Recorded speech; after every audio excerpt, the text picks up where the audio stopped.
So before we start, Recording in progress. I was wondering if someone would like to be the one. Okay, Roger, unmute yourself. I've got everybody muted, Okay, and the recording is started. okay. So don't adjust your set. I am the one moderating tonight. I'm Roger Gilbert, and Paul has asked me due to his situation to moderate, and we'll try to get through it. We also are missing Deb tonight, so Robert and I are going to get through this best we can. But as you can see, Paul's a hard man to keep down, so he's actually here, even though he's not moderating today. So he was, that's nice to see. I'm going to introduce our speaker, but Paul normally has a poetic prayer to offer. I do not have that. I wondered if someone would like to volunteer for that prayer tonight.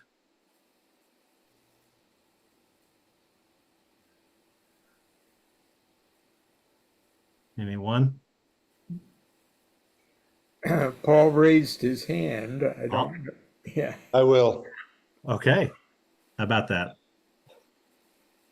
You ready for that now, or you want to take the introduction first? Let me do the introduction first.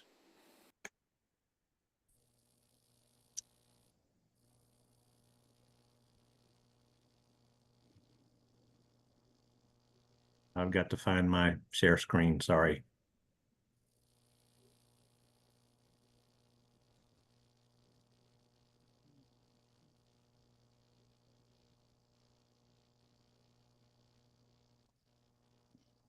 Okay, is that showing up? Yes. Okay. That's a copy of Paul's slide with a poor addition to the bottom that I added, but this is Scott Forsyth. Scott, how do you pronounce that?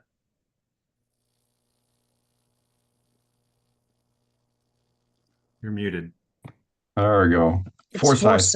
Thank you. Scott Forsyth.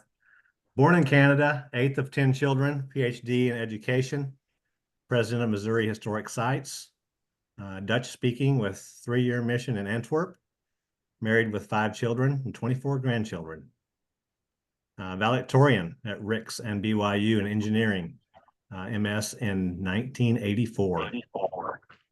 Cast member at Hilcomora pageant, 1978. And regular participant of Book of Mormon roundtables in the Stone Church at 3:30 p.m. on Sundays. And tonight he will be speaking on the influence of King Josiah on Lehi. With that, Paul, if you would like to offer a prayer. Creator God, awesome diviner and planner of the universe, the one beyond time and space who's able to create a multiverse, and yet is able to focus upon us and call us by name and recognize that somehow we have a role to play in this massive, timeless course. We bow before you this evening in gratitude for the blessings that you provide us day by day and hand to hand, particularly as we share together in this forum in which we try to amicably adjust our thinking to embrace those concepts which are beyond those which we have already in our mind well canned. And as we seek to explore the thinking of Lehi and the influences that he may have had, we ask for you to help us this evening and bless Brother Forsyth in the presentation that he has made, and the fact that he's able to return and share with us again, which makes us glad. Father, you've been so good to us, and I thank you for the relief of pain, for it makes it so that even though I wasn't expecting to be here, I am here again. And because you love us all, and because you care so much, I am so filled with respect for you tonight, because of your healing touch. And we thank you for the gathering. We thank you for all that are here. And may our sharing be effective and our minds be clear. Amen. Okay, I'd like to welcome all of you to the Book of Mormon Perspectives Forum. And Scott, the floor is yours. Well, thank you. It's great to be with you again. I enjoyed the last time I was with you, and I'm just going to go to the share button and see if we can get this to work. Bring this up.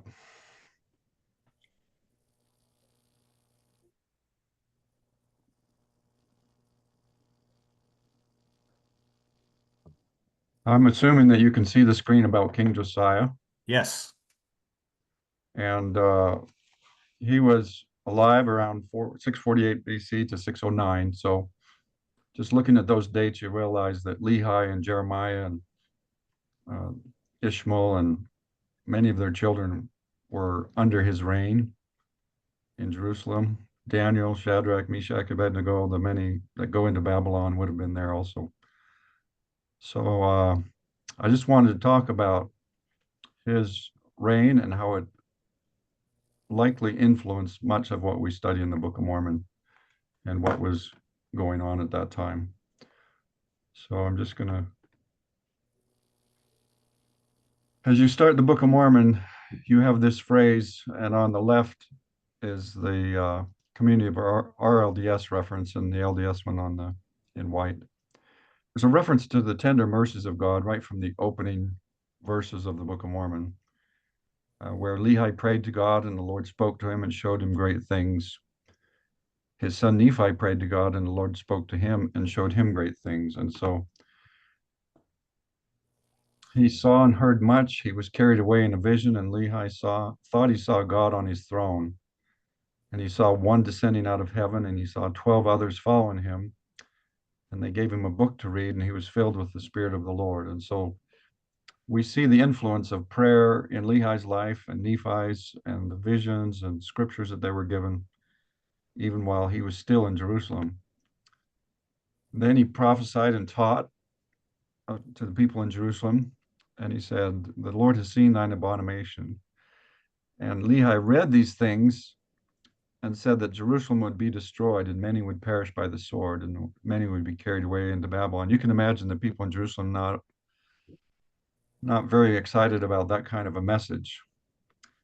And this painting of him preaching in Jerusalem and the resulting persecution and driving him out and God asking him to leave is one story that we know well in the Book of Mormon. Nephi said, "The Lord spake unto my father, yea, even in a dream, and said unto him, Blessed art thou, Lehi, because of the things which thou hast done, and because thou hast been faithful and declared unto this people the things which I have commanded thee. Behold, they seek to take away thy life. The Lord commanded my father, even in a dream, that he should take his family and depart into the wilderness. He was obedient." So you have this artist that depicts them leaving Jerusalem, starting their journey, and of course, Laman and Lemuel are behind Nephi and are depicted as not really excited about this whole journey, as you might imagine. They aren't far into their journey when they build an altar and worship and offer prayer.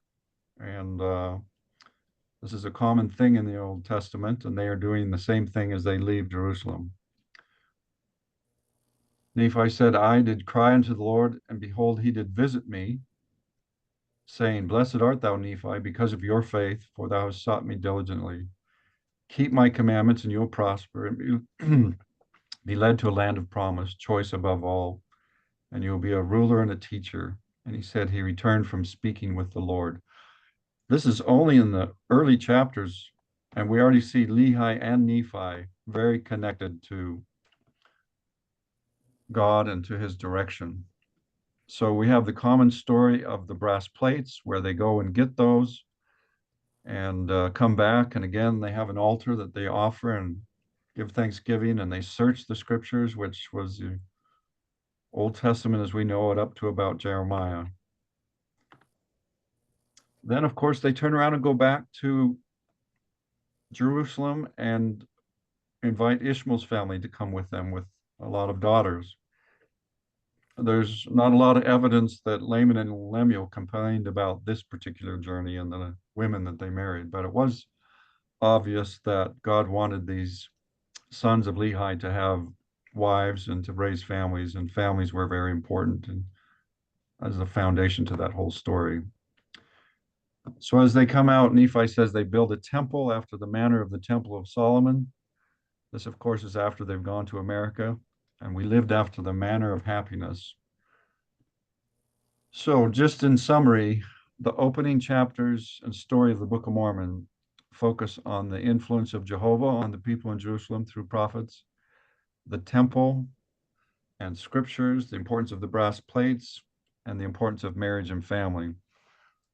And so, with those in mind, I want to now say, well, where did this come from? And in my edition of the Book of Mormon, First Nephi, the opening chapter, has a bunch of footnotes at the bottom that says you need to be reading Second Chronicles and Second Kings and understand the world that they come from. And I would encourage people that haven't read those chapters to read them and get familiar with them. But my purpose tonight is to review some of the highlights. And of course, they had the brass plates that they brought with them. And it says Zedekiah was the king, and they left in the first year of his reign.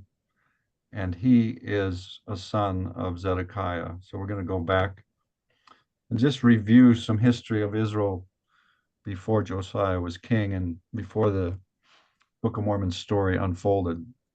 I've listed here just generally four kings: Hezekiah, who at age 15 became the king and reigned for 38 years and worked with the prophet Isaiah.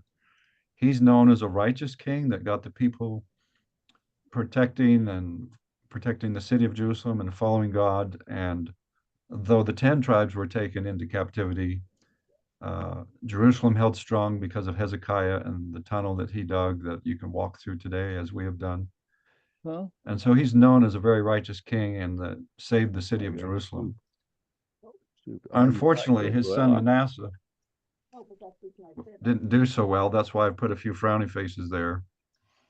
And then his son Ammon was only in the king for 2 years. And this is where Josiah comes on the stage as an 8-year-old king, and Jeremiah and Zephaniah and Lehi and others are in and around Jerusalem about this time period. His influence is important when you realize that his name was known 300 years before he's born. We often talk about that with the Savior. We knew his name before he was born, and Joseph Smith and the writings in the Book of Mormon, how his name was known and his father's name clear back to Joseph of Egypt. But in First Kings, it says Josiah's name was given by a man from God that says, "Thus saith the Lord, behold, a child shall be born, and Josiah by name." That prophecy in 1 Kings 13 is fulfilled in 2 Kings 23 as he becomes the king. So he is an important person that has been known for many years before he was born. His dad is king at age 22, and his mother's name is Jediah. And when Josiah was about 6, he saw his dad doing some awful things, wickedness, one of which was the fires of Moloch. And when he was about 6, his grandpa died. And as he turned 7, he saw his father's perversions. And the sons and daughters were sacrificed and burned. So children were being burned to this pagan or idol that they had. And as a child, Josiah, I'm sure, wondered why these children were being killed and screaming, and what an experience to be raised in a home where the father, as a king, is doing this kind of stuff. So the father, or his dad, is killed, probably because of the wickedness he was doing. And at age 8, Josiah becomes king, and certainly his mother and others helped him at that young age. but it isn't long before he's making decisions that will change lots of things. He married, if you go and do the math in the Old Testament, about age 13, which is unusual to us, but was more common to them. And he married a nice lady named Zebudah. And by age 14, he had his first son. And then he, like some in the Old Testament, had more than one wife, and he married Hamutal about age 15 and had another son. So he's been king for 8 years. He's been married for a couple years. He has 2 wives and 2 sons. And then he has 2 more sons, Zedekiah and Shalom were also born. So he's got 2 wives and 4 children. Those are listed in Chronicles. So what a life for a 16-year-old. And yet he's mature enough to start to influence the people around him.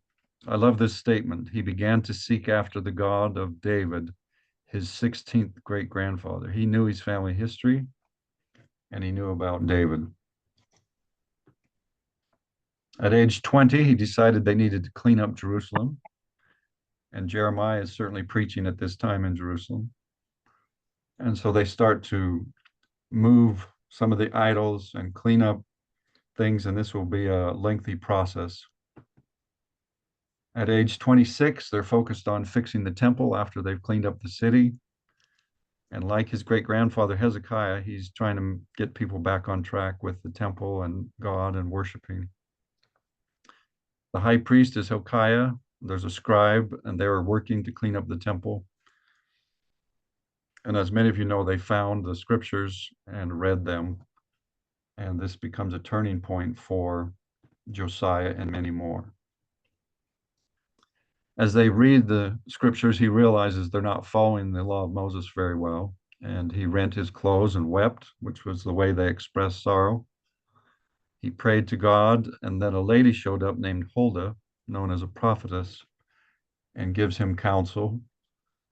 And so he says, let's get everybody gathered to the temple and let's make covenants with God. And the king stood and made a covenant, and all the people were asked if they would join with the king in making a covenant with God to live what the scriptures said they should do. And all the people stood to the covenant. So they had a practice in the Old Testament of having people stand as a visible sign that they were willing to do what the king or prophet was asking them. So in this group of people standing, we would have many of the well-known Old Testament and Book of Mormon people. Families in Jerusalem at this time in 622 BC under King Josiah would certainly be Lehi and Sariah and Nephi and all the boys. Ishmael's family with their daughters, Daniel, Shadrach, Meshach, and Abednego, Ezekiel, Zephaniah, Jeremiah, and many more. And as these people come together under the king's leadership and direction,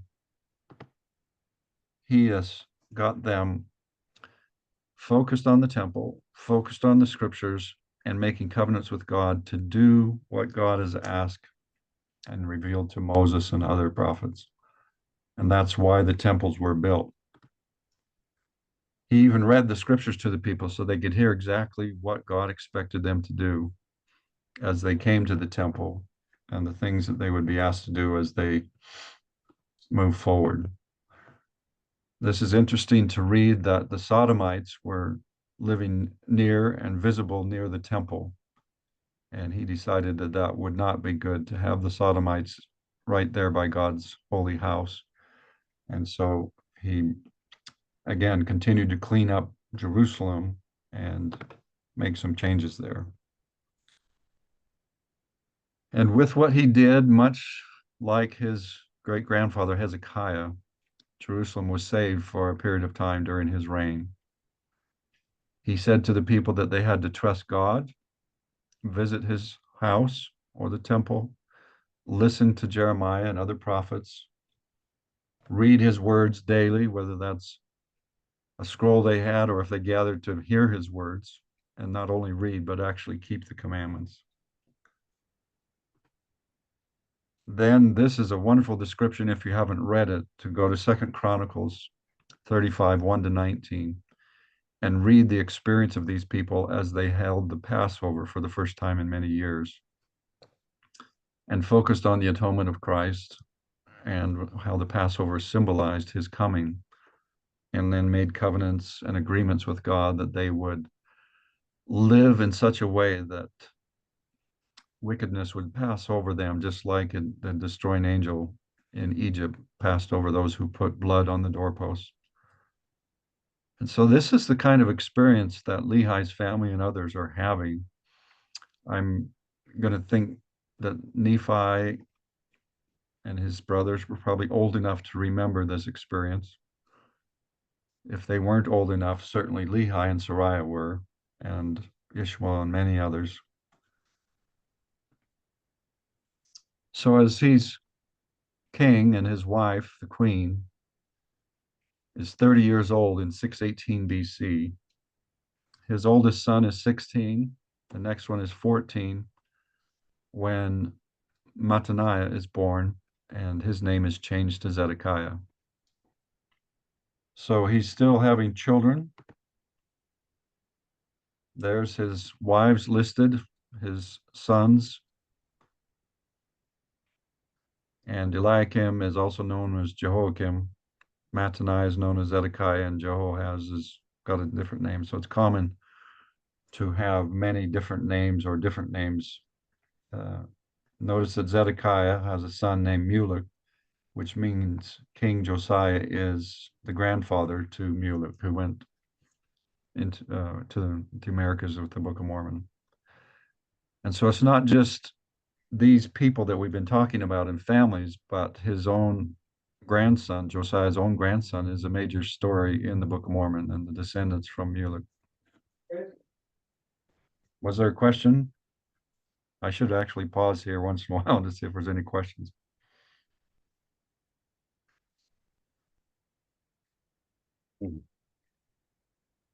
I think that may have been an intrusion from nurse. My apologies. What's that? I think Paul, I had go ahead. nurse thinking that caused that intrusion. I'll shut down my audio. Okay. Yeah, that's okay, Scott. We normally have questions at the end, so. Okay. Thank you. So he's 31 in about 617 BC. His children are growing older, right? And his son, Josiah's son, gets married at about age 17. And at age 18, his son becomes a father, and Josiah at age 32 is a grandpa, about 616 BC. And Zedekiah or Mattaniah is only 2 years old at this point. Then a year later, about Eliakim and his wife Nehushta had a baby, named him Jehoiachin. And he will be prominent as we move forward. Josiah was 39 in 609 BC when he went into battle and was killed. His son was 25. His other son was 23 and anointed king, but only lasted 3 months. Mattaniah or Zedekiah is 9 at this point, and the little boy that Eliakim has is 7 years old. It's at this point that King Josiah and his life has been put into a short movie, and I'm on a new computer today, so I'm not sure if this will work, but if it does, fine. If it doesn't, I do need some feedback for you to see if you can see and hear it as it goes. Nope, it's not going to work there. So I'll send you the link to that, and you can watch it if you would like. It's a 15-minute movie that reviews Josiah's life and covers what we just covered there in those few slides. But again, as you think back on his life after he's passed away, this is what people are thinking, that he focused them on God and Jehovah, or Yahweh, as some people would have known that. the temple which he cleaned up and had people make covenants in, the prophets that he encouraged people to follow, the scriptures to study, and of course, his focus on marriage and family as he tried to set an example for his own children and others with his family that he had. So as we look now at what happens when the father dies, on the left is the age of each king and the names of the king, or the different names that they have, how long they were king, and the time frame that we're dealing with approximately in the prophets. So Jehoahaz is only in there for 90 days, as I mentioned. Zephaniah and Jeremiah certainly are some of the prophets that he's dealing with. And then Eliakim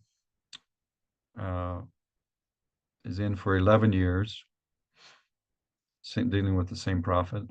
And then Jehoiachin, not to be confused with the one above Jehoiakim, and he's only in for 100 days. So two of these first three kings don't last very long, just a few months.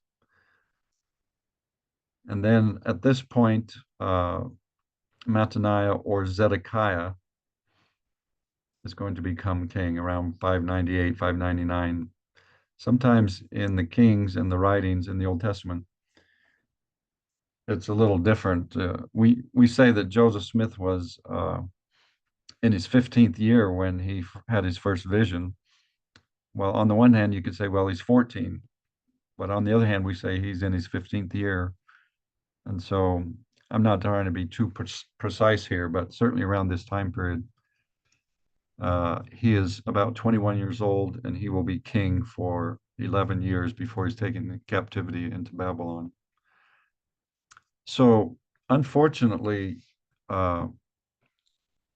Josiah, his children don't do so well. He did a great job, but it didn't pass down to the children like he hoped it would. And this one king right here, Jehoiachin, is taken into captivity in Babylon, is in prison for 37 years. But if you open the book of Matthew and trace the lineage, it traces right back to Joseph, who, of course, is Mary's husband and the stepfather of Jesus, as we would say, and his father Jacob, and it goes and traces the names all the way back to this son or descendant of King Josiah. So he's spent most of his life in prison over in Babylon. Now, as we focus on Zedekiah and we get to the Book of Mormon story, he got married around age 14, which was common in those days. He had several sons, maybe a daughter. We know Mulek is one of them, and others were killed. We don't know his wife's name, but when he was 21 years old, Eliakim was in bondage in Babylon. Jehoahaz had died in bondage in Egypt. And Zedekiah is now age 21, and his nephew, Jehoiachin, is in bondage in Babylon for 37 years in a prison. So that's kind of the summary of the children and grandchildren of King Josiah as we come into the reign of Zedekiah. This is what the scriptures say regarding this time period in 2nd Chronicles. Zedekiah did that which was evil in the sight of the Lord, which I'm sure was not what Josiah taught him, and humbled not himself before Jeremiah the prophet. And he also rebelled against King Nebuchadnezzar, who had made him swear by God, but he stiffened his neck and hardened his heart from turning unto the Lord and polluted the temple. So he's basically undoing everything that his father has taught him. He's not getting along with the kings around him, and that is going to lead to some things that he may not want. I love this statement in 2nd Chronicles about how God tried to reach out to these people, Zedekiah and others, as he had reached out to Josiah. God sent his messengers to Jerusalem because he had compassion on his people and on his dwelling place or the temple. But they mocked the messengers of God, Lehi, Jeremiah, and others, and despised his words and misused his prophets. Jeremiah's, if you read that long book, he's in a prison, in a dungeon of mud for a long time, until the wrath of the Lord arose against his people, till there was no remedy. Therefore he, God, brought upon them the king of the Chaldeans, or Babylon, who slew their young men with the sword and had no compassion. So I'm drawing those two words together. God had compassion and tried to avoid this by sending prophets and helping them get back on the path. But they chose not to get on the path. And now he's going to bring in the enemy who does not have compassion. So it gives us an interesting insight into God and how he tries to help us because he loves his people and his children. And yet he honors their agency. And certainly in Jerusalem, he did that. But he also provides us an escape for many of his people. Lehi and his family, Ishmael and his family, Mulek will be taken and leave the city. And so, yes, certainly Daniel and others went into captivity, and Ezekiel went with those that were by the river in Babylon. But then you have the Book of Mormon story that leaves at this time period also. There was a 2-year siege of Jerusalem. He came against Jerusalem, pitched against it, and they built forts against it round about it, and the city was besieged, and the famine prevailed in the city, and there was no bread for the people of the land, and the city was broken up. There were no heaps of grain stored. That's a reference back to Hezekiah, who dug the Hezekiah's tunnel under Jerusalem, so they always had water and had heaps of grain stored so that they had food. And they could survive the siege, and of course, trust in God in that way. But as the Babylonians are putting a siege up, there's not enough water, there's not enough bread and grain. And so it's a different story when you don't follow what God has asked them to do. In the 11th year of Zedekiah, about 587 BC, the captain of the guard took Jeremiah out of the prison and said, I loose thee this day from the chains which were upon thee, and gave him victuals and let him go. So Jeremiah is at least getting some kind treatment as you read later in the book of Jeremiah, but he's been treated terribly and been through a lot of difficulties. Now comes the unfortunate part for Zedekiah. The Babylonians come and slew the sons of Zedekiah, but not Mulek, because he's going to be going to the Americas in the Book of Mormon story. He put out the eyes of Zedekiah, bound him in fetters of brass, carried him to Babylon, a journey of about 600 miles. And there he would go with many of the other people that had been taken to Babylon. Now, Daniel and his friends that were taken out about 605 BC in the first siege or the first attack will live for over 70 years. So if they were teenagers when they were taken, let's say 15, and live 70 years, that'll be about 85. And Daniel's still alive when the people are allowed to go back to Jerusalem. And that was all written by Jeremiah, of course. And Daniel was not shy about showing those prophecies to the king. King Josiah was Mulek's grandpa. Mulek went to the Americas. The Mulekites are the tribe of Judah. We know them as the people of Zarahemla. And their story is told in various places. I've listed 3, Omni, Mosiah, and Helaman. But as the descendants of Lehi, over the years, many years later, are led to the people of Zarahemla, and then they combine and, of course, become part of it. So we often talk about the Book of Mormon being the descendants of Joseph, Ephraim, and Manasseh. But we also have to include this group that comes from Jerusalem, representing the royal tribe, tribe of Judah, and grandson of King Josiah, the last righteous king. And of course, his father Zedekiah, one of the wicked kings in that way. So this is what I think sometimes people don't really understand when they open the Book of Mormon and start reading First Nephi chapter 1 and then continue reading. And I think it's important to know what the context of where they were and where they lived and what they experienced under this king named Josiah, and how it, in my opinion and belief, influenced Lehi as he saw this great king focus the people on God and his temple and the scriptures, and for a period of years get them back on track and doing what they should do in their lives. So that's where we want to get to at this point and take questions. And again, I thought that video might play, but again, this new computer's not working the way I thought it would. So, but that link that I'll send out is on YouTube. It's just a 15-minute video that summarizes Josiah's life. So any comments or questions that you have at this time? Well, Scott, thank you very much for that excellent rendition of context for the Book of Mormon. I think that's a lot of good scriptures to look up. I'm going to ask a question. You had mentioned that the one king, Zedekiah, I believe, rebelled Yes. against God and against Nebuchadnezzar. Right. And it seems that Nebuchadnezzar has an interesting role.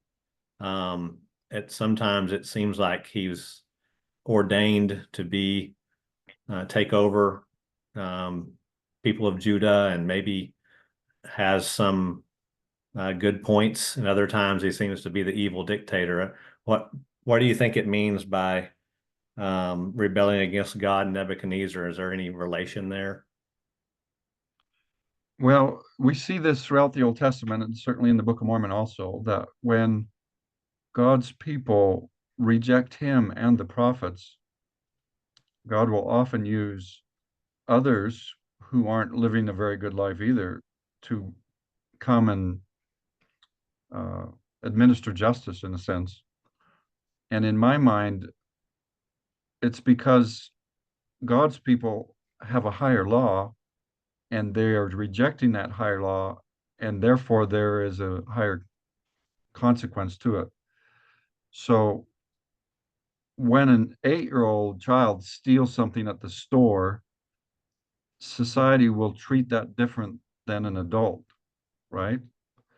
And in a sense, because they're God's chosen people and they've been given the higher law and his commandments, when they refuse over a long period of time his compassion, then he does use other nations to come in. And we see that in Egypt, right? With Joseph of Egypt. God uses him to get Joseph in a position where Joseph can have a great influence. The same is true with Daniel and others who are taken into captivity. Daniel's living a good life, but he's going into captivity, and in that process will become a key player in the coming 70 years to get the people back to Jerusalem. So it is obvious that God is using Nebuchadnezzar, who's not, and others throughout history, to bring justice and consequences to his own people. Thank you. Okay, Val, I believe you're next. Yes. So the account you've given is a pretty conventional and accurate and conventional and detailed account of what the Bible says. Now, biblical scholars suggest that this is sort of the secular biblical scholars, but there's a broad consensus on this point.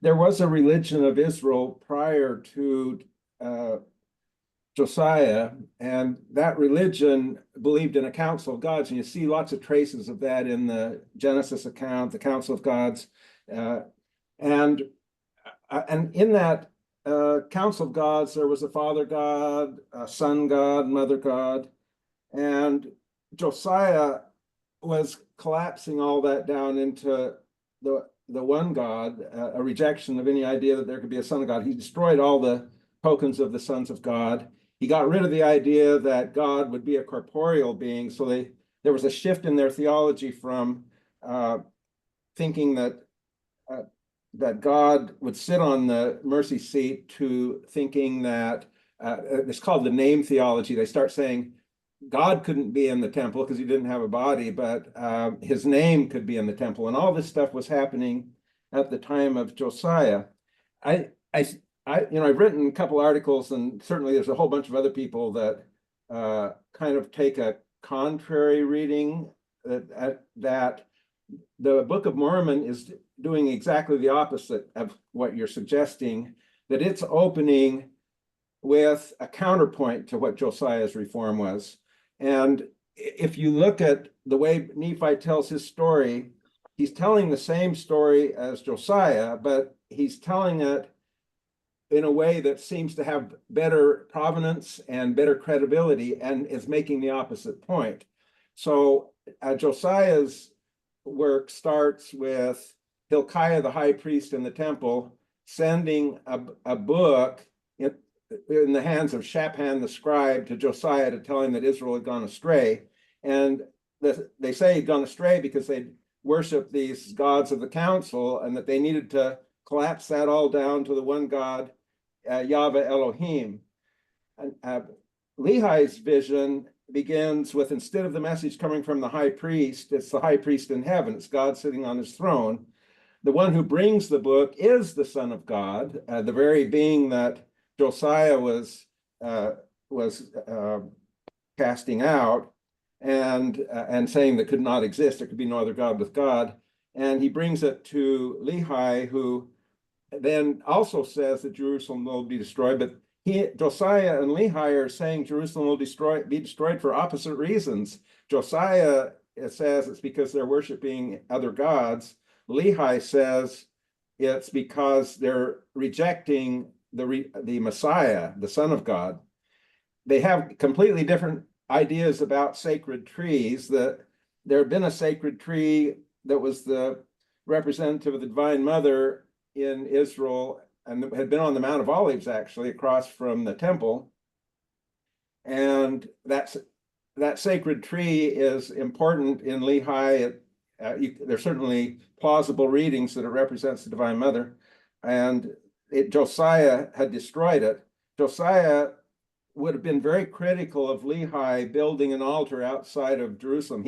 He's the one that ended having any altars or any temples anywhere but in Jerusalem.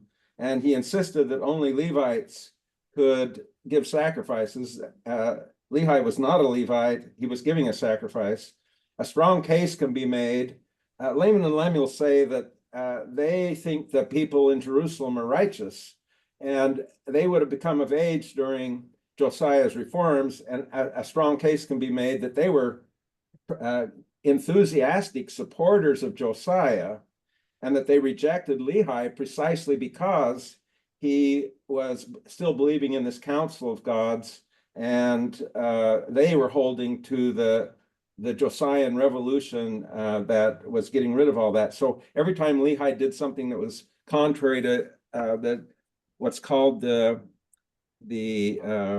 Deuteronomist reforms that Josiah was at the head of, they seem to be rebelling. So I'm just laying out for you a counter narrative that quite a few LDS folks, me among them, have been championing, and it's rooted in Margaret Barker's work in part, but not just in her part. It's also in conventional biblical scholarship, which says there was this older council of God's religion that was overthrown by Josiah.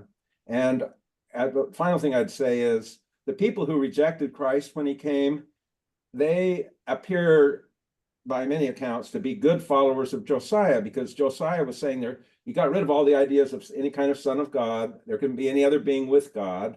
Got rid of the idea of a council of gods. And so when Christ came and said that he was the Son of God, the Sadducees, the Pharisees, those who rejected him, were doing so on very good theological grounds that were rooted in the change in Hebrew theology that occurred at the time of Josiah. So that's kind of a long, a long response to your account, and it's a good conventional account of it is kind of what the Bible says, but a case can certainly be made that the Book of Mormon has a counter narrative that runs kind of the opposite direction. Thank you. Appreciate you sharing that. Okay, Monty.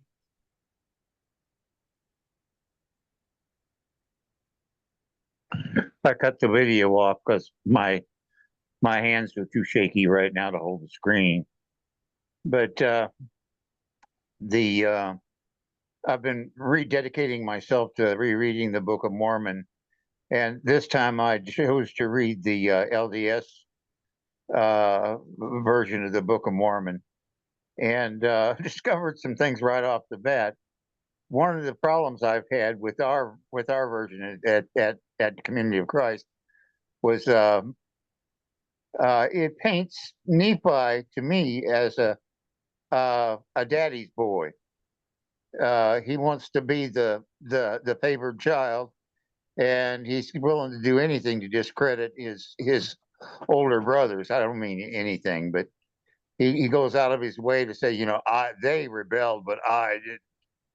That type of thing. It just sounds to me like the wrong spirit. And then when I read it in the LDS version, it was everything that Lehi asked his family to do, Nephi had confirmed to him by the Spirit of the Lord. In other words, he got in many cases he got to see the same visions, and that was the basis of his involvement. It wasn't just trying to underrate his brothers. He did his best to try to help them get into the teaching the way the Lord wanted him to present it. But I just thought it was kind of unusual that I would have that big a difference between the two books right off the bat in the impression I got from them.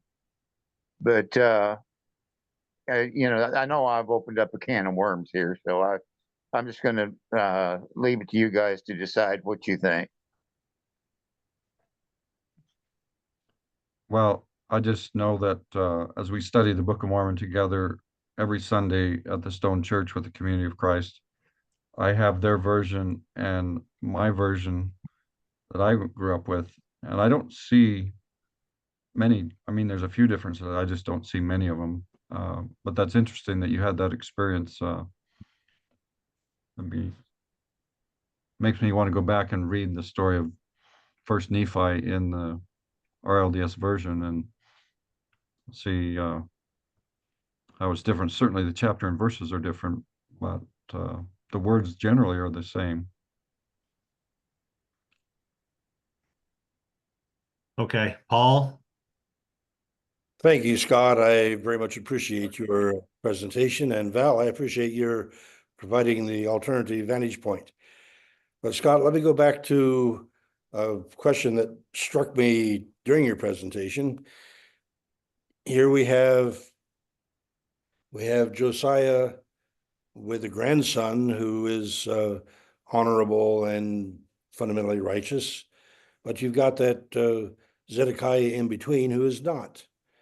And for Mulek to be transported out and safely off to another land would appear to have been under the rule of Zedekiah, whose teachers, philosophers, the people that he would have had escorting Mulek would have been of his theology, not that of his father. How do you account for that?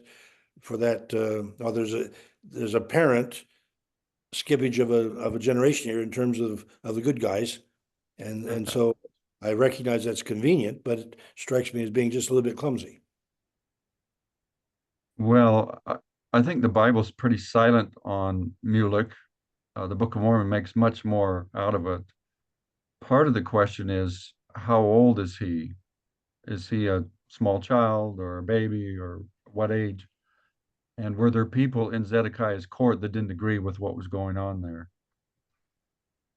And it's obvious from the Book of Mormon that God had a hand in getting him out of there and protecting him so he wasn't killed like the rest of his family. Um, but from my experience, there's not much to tell us who's helping him out of there and how they got into America. They just show up suddenly in the story. Um, but that's a good question. I just don't see any answers for it in the Bible or the Book of Mormon on that one. But if he's older, he would certainly have known what his father did. But we see Josiah as an 8-year-old and a 6-year-old and a 7-year-old seeing what his father does and wanting to be different. Uh, my wife was raised in a home of a father that was going astray in many ways. And as a child, she observed lots of things and said, I want my home to be different than what I grew up in. And unfortunately, sometimes rebellious children see their parents that are trying to do what's right. And they decide that the opposite of that. They say, I don't want to do what my parents are doing. And I think in every religion, starting with Adam and Eve, with their sons, their children, there are some who choose to follow the parents' example and others choose to go the opposite way, whether the parents are righteous or wicked. Seems like somebody's out there trying to interrupt the process. But unless you have some information, Paul, I don't think we know his age or the circumstances of how he even got out of there and who was involved. But certainly his dad wasn't a good example in that case. I do not have better information. I think that Sister Simmons was working on the premise that he was a baby, a child, probably well before he was where he would be able to comprehend. But again, your point that his grandpa had become sensitive by the age of 8 means that Yeah. without knowing that, it becomes more and more feasible as we look back upon it. But it's interesting for us to look at the power of one generation after another and to see in our own families how profoundly we can be influenced one way or the other by a few individuals. Right. And so you see here, as we try and get a time frame, Zedekiah is getting married in his teens, around 604, somewhere when that first group is taken out of Jerusalem with Daniel. And we don't know the order of his children. We just know he has several that are killed by Nebuchadnezzar. Um, so if we jump ahead to when Mulek is taken out in around 587 BC, it's likely that he was a younger child. And his dad isn't that old either. Right. His dad would be about 30, 31.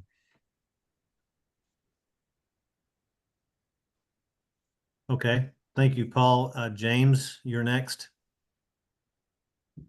Whoops, okay, see me here. So 2 points. One on the question you were just raising about Mulek.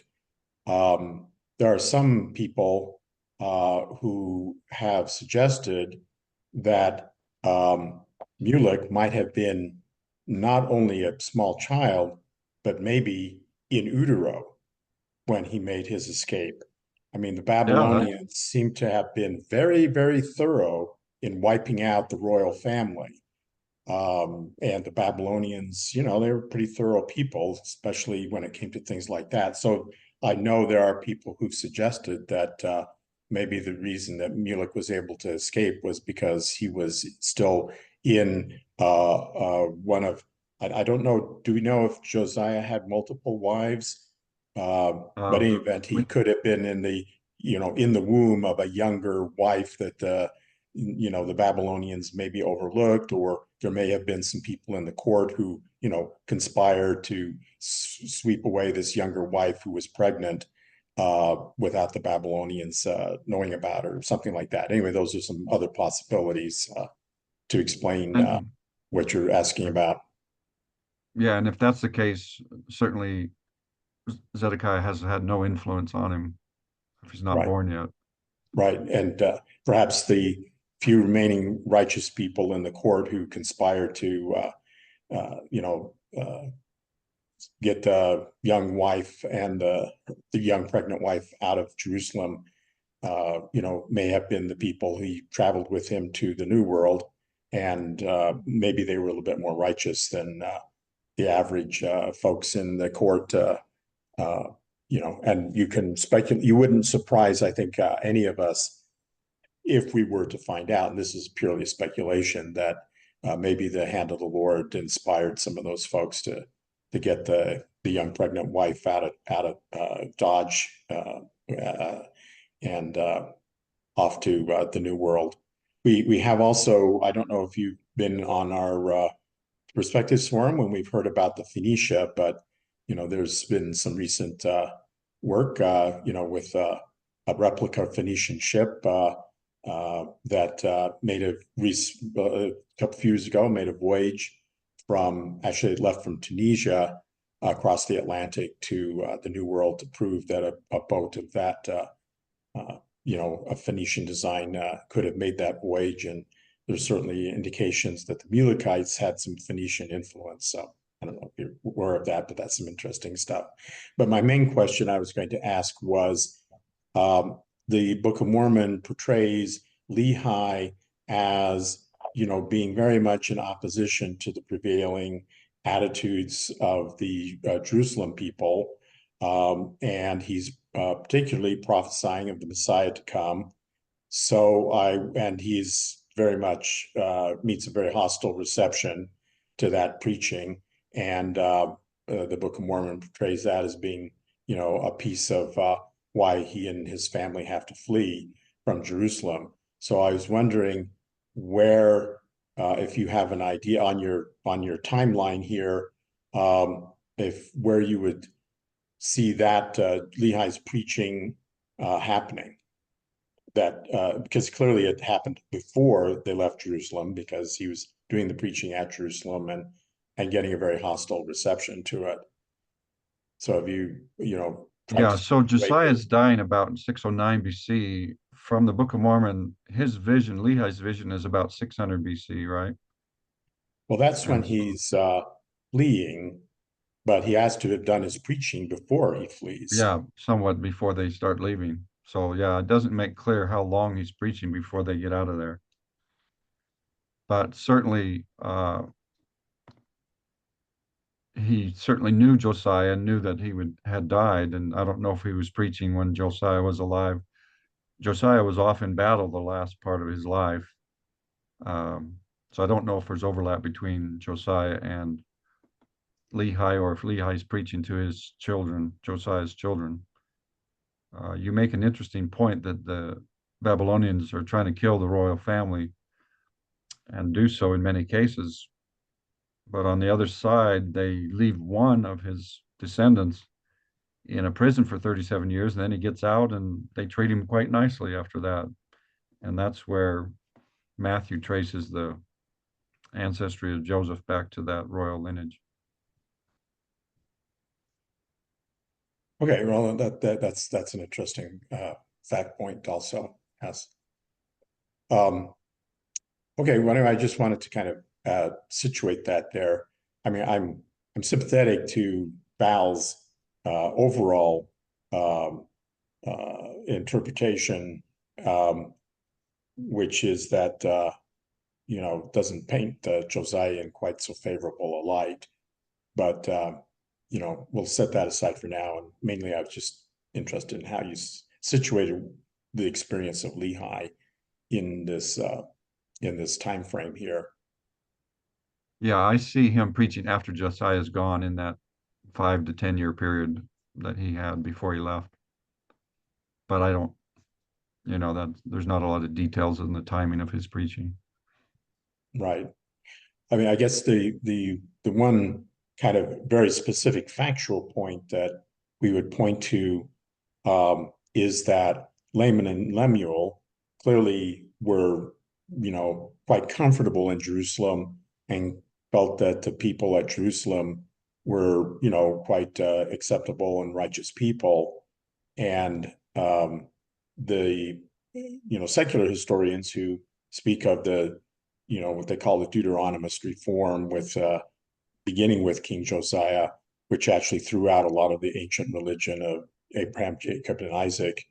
That helps explain Lemuel's attitudes and their rebellious rejection of their father's and younger brothers' inspired teaching. But this is a big complicated issue that we don't need to get into all the nitty-gritty details here, but I'll just kind of share that perspective.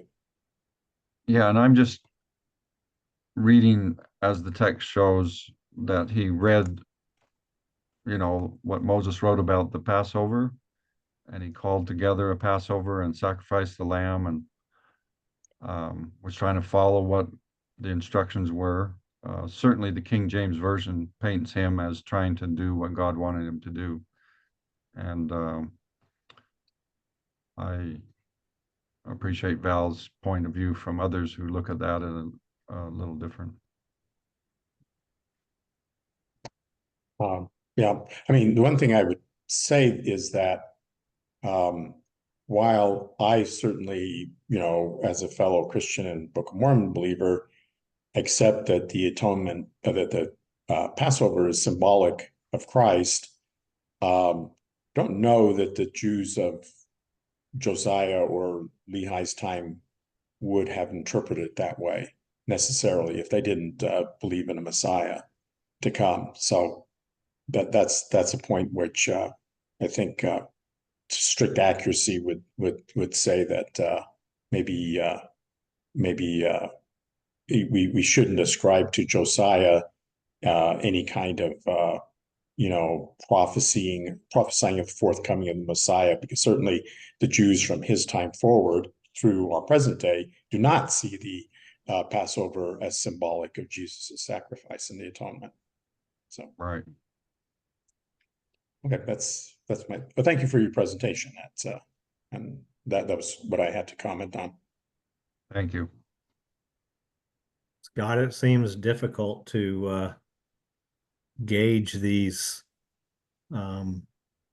kings of Judah and Israel when most of them get nothing more than a verse that judge them either righteous or wicked, or many of them are judged they were righteous except they allowed all the high places to remain, those kinds of things. And so I appreciate what you've dug out here to pull this together, because it's certainly not a complete work in our Old Testament that we can judge from, but that's great stuff. I wanted to also ask, you had mentioned that Mulek left in 587. Is there data for that? I don't recall that number or where you got that, but that sounds like a pretty precise number that you threw out. I'm just taking that out of the Bible dictionary, the LDS version of the Bible dictionary. And scholars probably don't agree on when that'll happen, but when they did the Bible dictionary, they did a chronology and just put those dates in there. The first thing that people say and jumps out is that the Book of Mormon is very clear that they left 600 years before the birth of Christ in Josiah's reign. Yep. So anytime you get into chronology in the Old Testament, it's not an exact science, but I just use the dates in the Bible dictionary that the Bible has. Okay, I was thinking it maybe the Book of Mormon had some reference that I had forgotten that might have come up with that number. I think Well, he had to have gotten out of town before the Babylonians totally took over. yeah, I think Right. that's Put timing it. some kind of timing on it. Yeah, they're timing it, I think, for the destruction of Jerusalem. So he left at the time of Jerusalem was destroyed, because they confirmed that Jerusalem had been destroyed when the Mulekites knew that it had been destroyed. Well, there's three different major battles or conquering of Jerusalem, right? One about 605 BC, one closer to 600, and then the final one in 587 when Mulek leaves. So Lehi is leaving after Daniel left, but certainly long before. So the Book of Mormon tries to pin it in chapter 1 to Zedekiah. I think it says the 11th year of his reign, but that's a valid question. And this isn't the only time when you get into other things in the Old Testament. They often give the reign of the kings, but there's also when they reign with their son, and there's an overlapping of reign and co-regents and those kinds of things. But plus or minus a couple years is what I say on most of those dates, Roger. Okay. Monty, is that your hand up again, or am I still seeing it? I guess not. One point I'll say, Roger, is when I went to Europe, I soon learned that the way we treat numbers in the United States is not the way others treat numbers. Like you get on an elevator, uh, 0 is their first floor, right? And then you go to the second floor. No, that's the first floor because you left the ground floor, which is a different way of looking at what floor of the building are you on. We don't even agree as nations on what floor of the building we're on. We have our own system of numbering. Even missing a 13. Yeah. Okay, Val, you again. So there's kind of actually two different accounts in the Old Testament. The Chronicles account is not the same as the King's account. So the King's account is really sympathetic to the Josiah reforms, and the Chronicles account doesn't have that same level of sympathy for it, although all of them end up being incorporated in the text. And one of the places you see that is Huldah the prophetess had prophesied that Josiah would die in his old age peaceably. But then the Chronicles account suggests that Pharaoh was kind of an agent of God passing through Israel, and Josiah kind of aggressively and precipitately attacked Pharaoh, and that's when he was killed. He didn't actually end up dying as Huldah had prophesied peacefully. He was killed by an arrow between the shoulder blades. And Doesn't sound very so peaceful to you me at actually, all. what's that? Doesn't sound very peaceful at all. No, and so you had actually two different kind of accounts, even there in the Old Testament as we have it. The Chronicles account isn't entirely at harmony with the King's account, and some of there's translation issues too. Like Margaret Barker, you mentioned the Sodomites. That is actually a translation of Kodeshim, which can be translated as holy ones, is one of its possible translations. She said the King James translators did a kind of tendentious translation of it because, of course, without the pointing, there's room for interpretation as to what things are. But that story is pretty subject to alternative translation or alternative interpretations. Yeah, that would certainly change it if it's translated differently. Okay, thanks, Val. Boyd, I believe you're next. Uh, yeah, Scott, have you ever thought of the possibility that record that was found in the temple treasury and was read before the king and he rent his clothes? Have you ever thought the possibility that could be the brass plates? Yeah, it's interesting because they haven't left yet, have they? But I thought does it say there was a scroll? Does it say what kind of scriptures it was? As a record? Yeah, that'd be very fascinating if that was brass plates. I think the Yeah. scholars mostly think it was the book of Deuteronomy, or an early version of the book of Deuteronomy. What it is, it's called the book of the law of the Lord.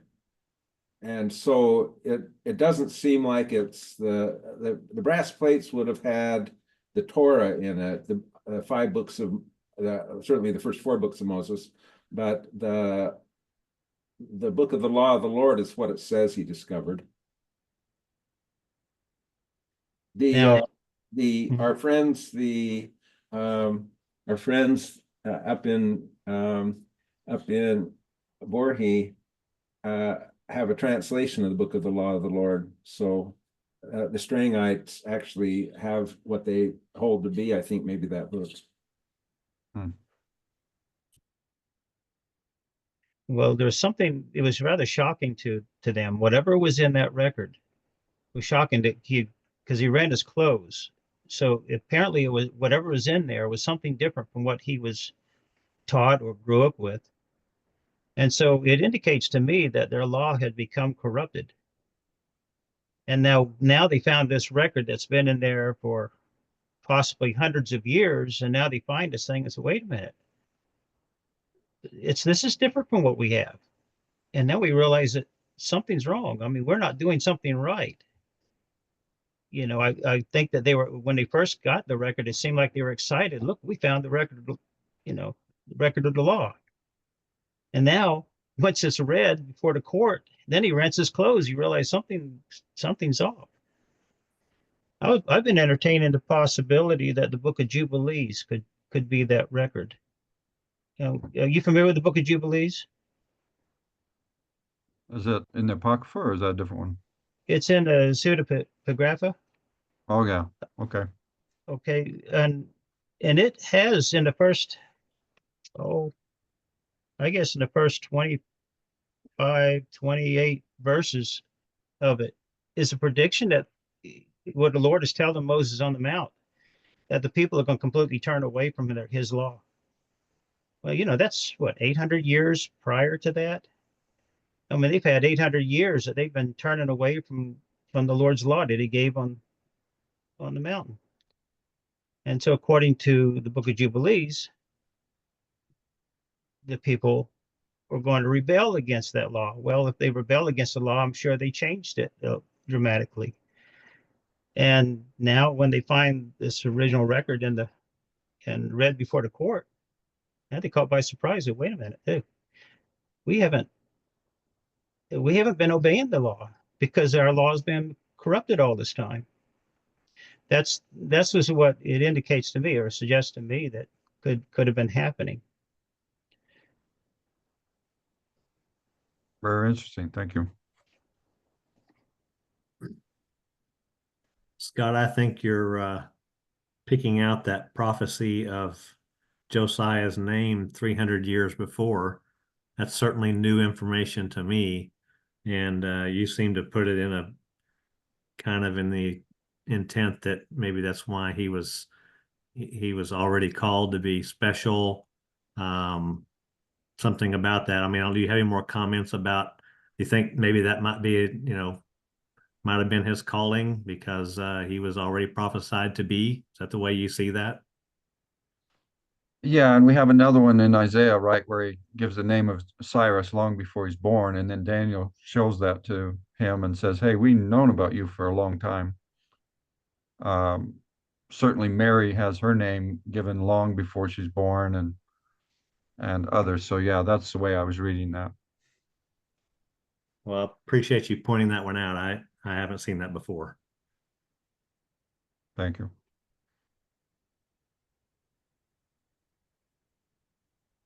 Are there others? Well, I'm back on there again. I can comment just a little bit on what some of the scholars say about the book that was found. The book of the law of the Lord was discovered in the renovation of the temple and by Hilkiah the high priest. So some of the secular scholars, they're pretty much unanimous that there was a change in the theology of Israel at this time. So you mentioned that the earlier kings had permitted them to worship in the high places. Well, the high places included Bethel and places where Abraham and Isaac and Jacob had clearly worshiped. So when they stopped worshiping in those places, they were turning away from at least part of their religious heritage in places where Abraham and Isaac and Jacob had worshipped and things they had worshipped. So one of the theories that secular scholars have about the book of the law of the Lord is that it was actually written by the scribes and the high priests, because what it did is it increased their power a lot, because the worship had been, they'd had these sacred sanctuaries where people worshiped all over Israel. And this book that they put forward said, no, it's all got to be centralized in Jerusalem.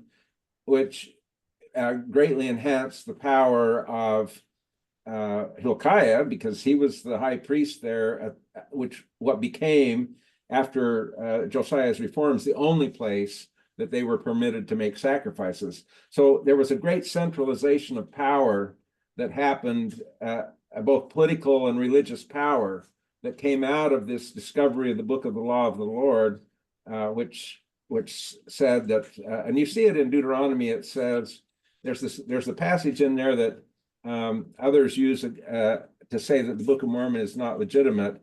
Deuteronomy talks about if you make any change, or if any prophecy comes along that's not consistent with this book, that you should reject it. That basically this is the complete Word of God, and so it was claiming that there had been an older religion, but again, there's lots of reasons to think that instead of reestablishing the older religion, it was actually rejecting the older religion and establishing a new one that centralized both political and religious power in Jerusalem.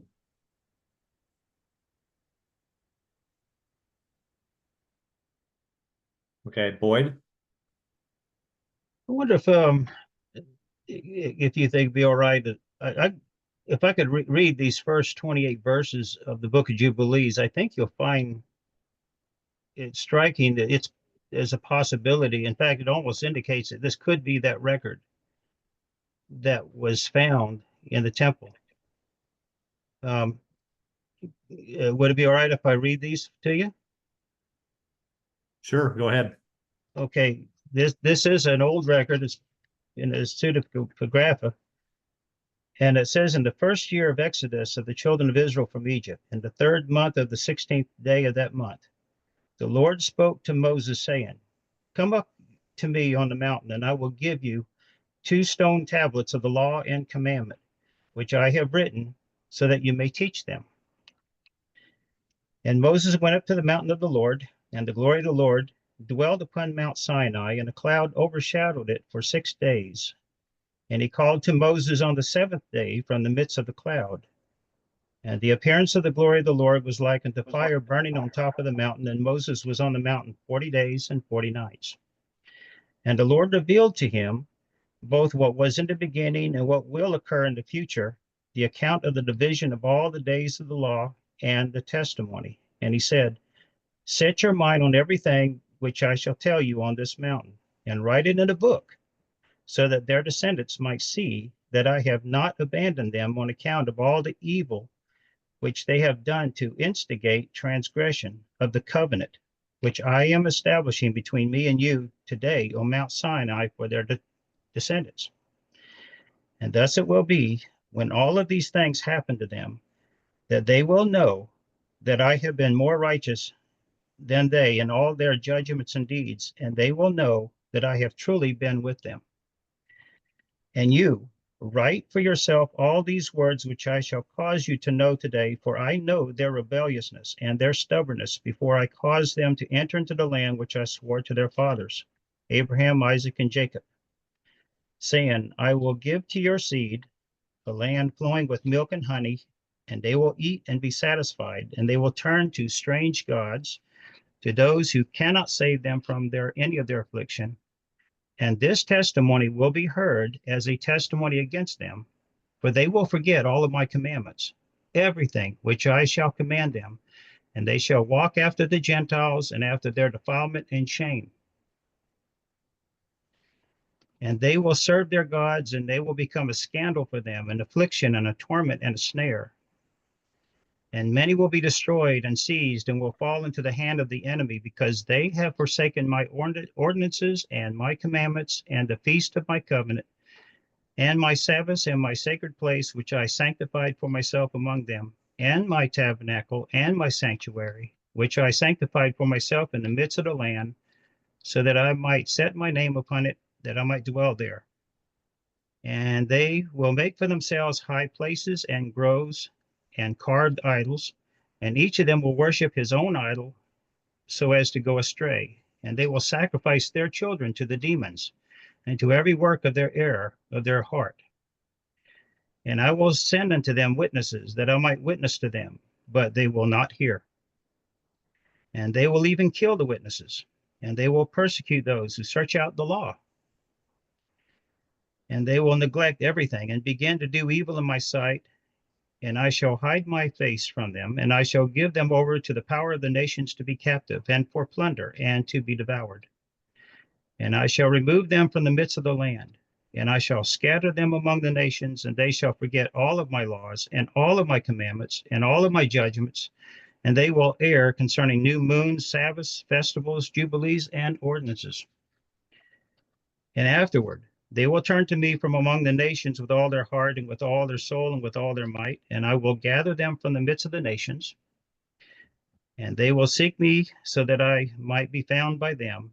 When they seek me with all their heart and with all their soul, I shall reveal to them an abundance of peace and righteousness. And with all my heart and with all my soul, I shall transplant them as a righteous plant, and they shall be a blessing and not a curse. And they will be the head and not the tail. And I shall build my sanctuary in their midst, and I shall dwell with them. And I shall be their God, and they shall be my people truly and rightly. And I shall not forsake them, and I shall not be alienated from them, because I am the Lord their God. And Moses fell upon his face, and he prayed and said, O Lord my God, do not abandon your people and your inheritance to walk in the error of their heart. And do not deliver them into the hand of their enemy, the Gentiles, lest they rule over them and cause them to sin against you. O Lord, let your mercy be lifted up upon your people, and create for them an upright spirit. And do not let the spirit of Belial rule over them, to accuse them before you and ensnare them from every path of righteousness, so that they might be destroyed from before your face. But they are your people and your inheritance, whom you saved by your great might from the hand of the Egyptians. Create a pure heart and a holy spirit for them, and do not let them be ensnared by their sin henceforth and forever. And the Lord said unto Moses, I know their contrariness and their thoughts and their stubbornness, and they will not obey until they acknowledge their sin and the sins of their fathers. But after this, they will return to me in all uprightness and with all of their heart and soul, and I shall cut off the foreskin of their heart and the foreskin of the heart of their descendants, and I shall create for them a holy spirit. And I shall purify them, so that they will not turn away from following me from that day and forever. And their souls will cleave to me and to all my commandments, and they shall do my commandments. And I shall be a father to them, and they shall be sons to me. And they will all be called the sons of the living God, and every angel and spirit will know and acknowledge that they are my sons. And I am their father in uprightness and righteousness, and I shall love them. And you shall write down for yourself all of the matters which I shall make known to you on this mountain, and what was in the beginning, and what will be in the end, what will happen in all the division of the days, which are in the law and testimony, and throughout their weeks of years, according to the jubilees forever, until I shall descend and dwell with them in the ages of eternity. So this indicates that the Lord, he wanted Moses to write all of this down. He says, they're going to stray. The people are going to go astray, and they're going to need my law, his law somewhere in the future. I'm wondering if this is that record, that the book of Jubilees, and could it be possible that once Josiah was killed and his son and others became the kings, and they went back to wickedness, that they rebelled against this law again, went back to the old corrupt law, and for that reason, that Lord told Nephi to go back and get, or told Lehi to go send his sons over there and get those, that record again, which likely are the brass plates.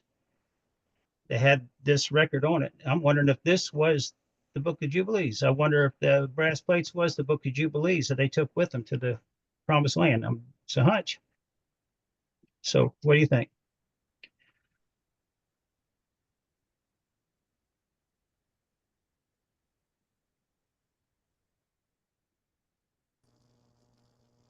So Boyd, forgive my ignorance, but can you remind me where that Book of Jubilees is sourced from?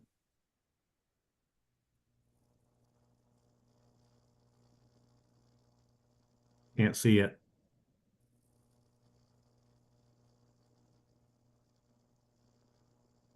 You're muted. Okay, I'm back on. Yeah. Yeah, this is a translation by R.H. Charles. He's a well-known translator of some other records like the Book of Enoch and so forth. Anyway, he translated a bunch of records. This is called the Pseudepigrapha. It's been passed down, hundreds, thousands of years or whatever. It's an old record, that's available out there. But anyway, in my reading of it, and the way I interpret it, it seems to me that it could very possibly be that record that was found, and it was rejected by, um, you know, by the people once King Josiah died, that the people went right back to the wickedness again and rejected the law that was found, went back to the old corrupt law, and for that reason, then the Babylonians came in and took them over. But beforehand, the Lord told Lehi to go send his sons over there to get the brass plates, which may have been this very same record, to take it with them to the promised land. That's the hunch that I have. So what do y'all feel about that? Okay, thanks, Boyd. I'll move on to Brent Larson. Someone may want to respond to that. Brent? Yeah, I want to give somebody a chance to respond to that before I start a whole nother line of thought. So if anybody wants to jump in, I'm happy to yield. So I just heard, as we were talking, I heard a lot of different things that tie in to some of these other records that have been coming forth. And so I wanted to point out where some of these questions are addressed in some of these other records, if you're curious. So the first one is the question of Mulek in the Nemenha record, which is also sometimes called the Mantina record. Haggoth, when he goes north and kind of starts up the Nemenha group, he says that he's a descendant of Mulek and also the son of the high priest from Jerusalem who fled with them. And so we get that detail from that book that it wasn't just Mulek, there was a whole party of key individuals that fled. So I thought that might be interesting. Also, I wanted to clarify what I've heard from the Law of the Lord that the Strangites have. It's translated from the plates of Laban. And so if it is, the plates of Laban contain, if that is the Moses scroll, then that would corroborate that, I guess. That it would be, because most of what's in the book of the Law of the Lord, the James Strang book, is things from Deuteronomy, or that fairly closely quotes what we see in Deuteronomy and or Leviticus and stuff like that. So that would make sense if that was that scroll. And I would say, even though it's called a scroll, I'm thinking that the word for book and scroll and really anything written on is probably the same word. So the translations would vary. The other thing I would point out is that the sealed book, the one that's out of Brazil, talks about that sealed scroll, and it very definitely in their narrative is not the brass plates, because there is actually a summary of that book in the sealed book called Sealed Moses, and it very definitely differentiates between what Nephi went back for and what they had, because it makes the claim that Lehi is Shaphan's son, and Shaphan was one of the scribes who that scroll fell into his care, and so Lehi was able to smuggle it out with his group independently of the plates of brass. So that's two places where they kind of disagree on the details. And then I would say that in the plates of brass, as translated by Dave Fairman, the book that is Fifth Moses in that book is called the book of the law of the Lord. And it is very heavily, almost word for word, there are passages that match what James Strang translated a couple hundred years ago. But so those are all of the things that I can remember that came up in the conversation, that there's interesting details that can be filled in from these other places. But so anyway, that's all I've got. Thanks, Brent. Ron, I believe you're next. Yeah. Well, there's a couple of things that you really brought to my mind. One, with your amazing presentation, uh, reminds me of, I hate to think how long ago it was. I picked up the Book of Mormon and just started at page 1, and I went just almost all the way through it. When I come to things like what you talked about, I just kind of skipped over it. I can remember doing things like that. So it's tonight.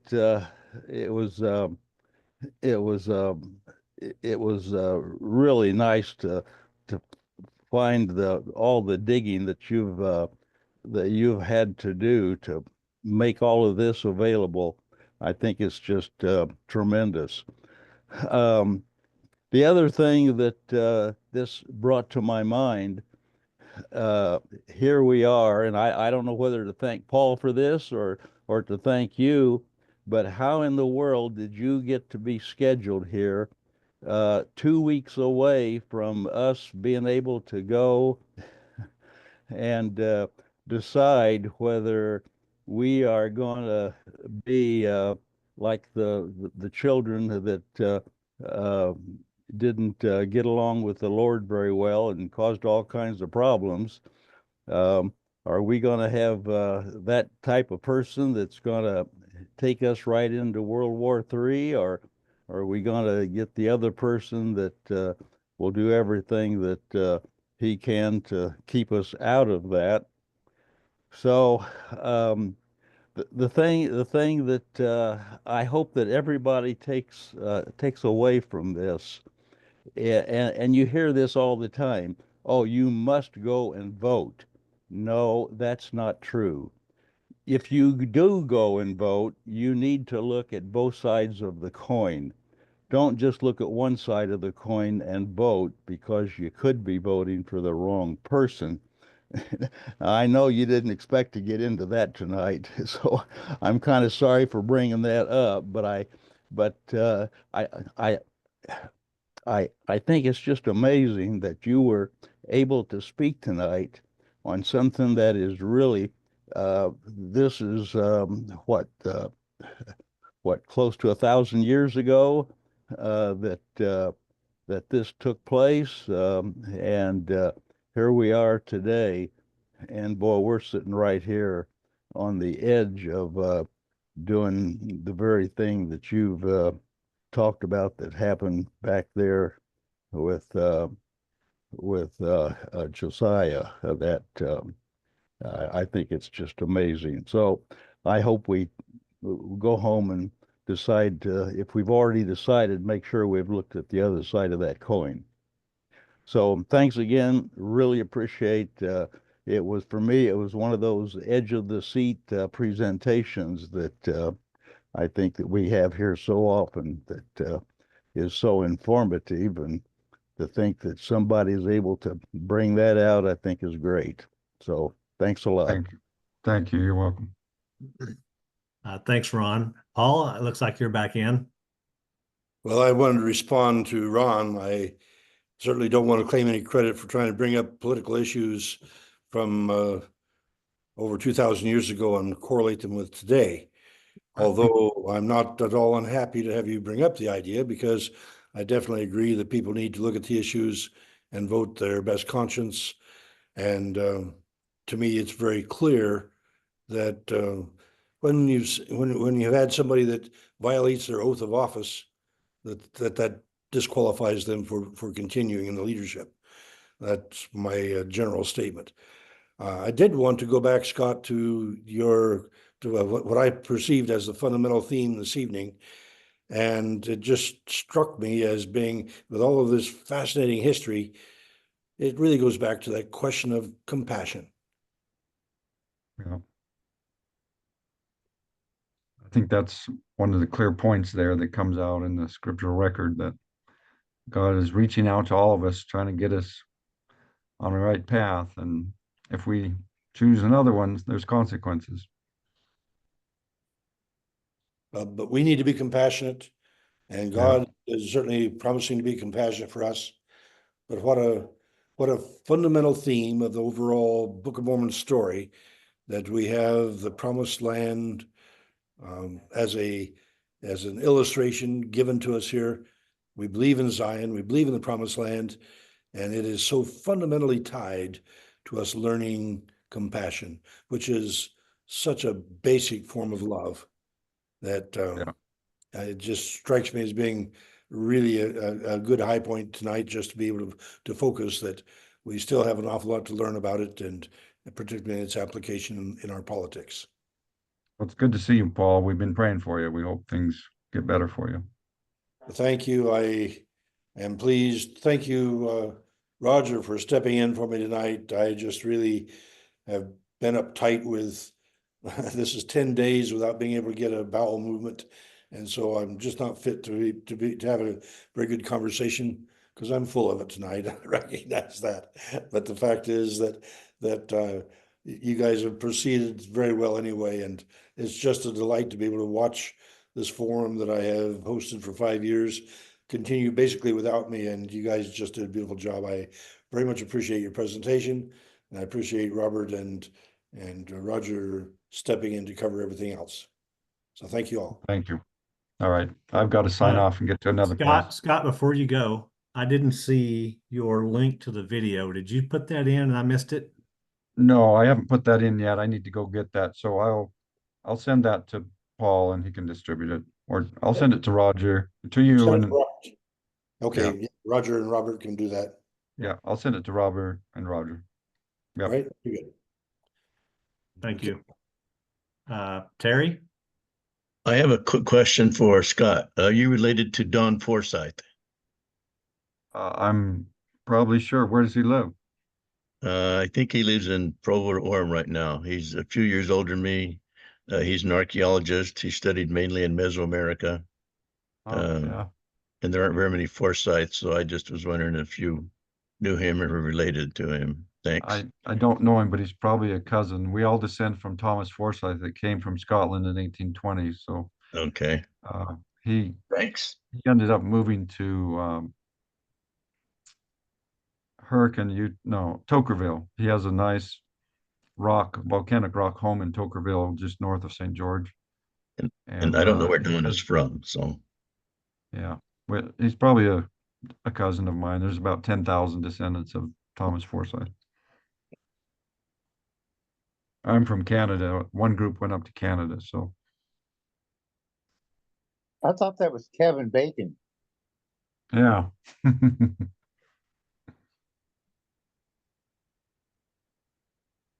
Okay.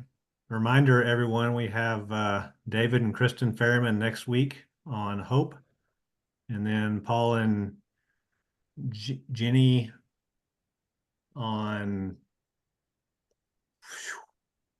I can't even read that without my glasses. So that's a tough Amachromes. Amachromes, thank you. And then I see some openings. So might get with Paul if you got something to present. Does anyone else have anything? Paul, do you have a final song for us?